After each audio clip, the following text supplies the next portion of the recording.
ये तो हम सब जानते हैं कि यूट्यूब के ऊपर हम सारा करते हैं, चीज़ें सर्च करते हैं, वीडियोस देखते हैं और उनकी जो हिस्ट्री है वो यूट्यूब के पास जो है वो सेव हो रही होती है और उस डाटा के सेव डाटा की बेस पे हमें मज़ीद रिकमेंडेशंस और उसी के अकॉर्डिंग जो है ना वो चीज़ें आ रही होती हैं। तो आज हम देखते हैं कि कैसे जो हमने उसको डिलीट करना है या कैसे अपने उस हिस्ट्री को ऑफ करना है। तो सबसे पहले ब्राउज़ डाटा पे क्लिक करना है। उसके बाद यहाँ पर आप देखें कि यूट्यूब जो है फैसिलिटीज़ प्रोवाइड करता है कि यूट्यूब का एक कंप्लीट डैशबोर्ड प्रोवाइड करता है कि आपने क्या किया, कौन सी वीडियो आपने देखी, कौन सी प्लेलिस्ट आपने देखी, कितने लोगों को आपने सब्सक्राइब किया, किस किस यूट्यूब पे आपने जो है ना वीडियोस पे आपने कमेंट्स दिए, या ये हमारे सामने यूट्यूब की जो है वो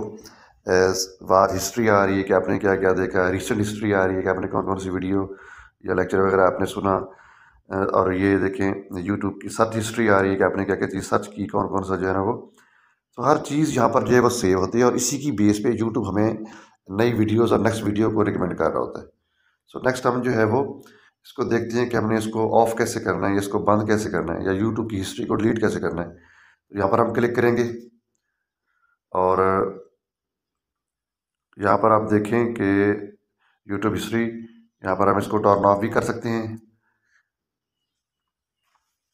सिरे से कि हम इसको बंद ही कर दें और हिस्ट्री जो है ना वो यहीं पर मज़ीद सेव होना रुक जाएगी।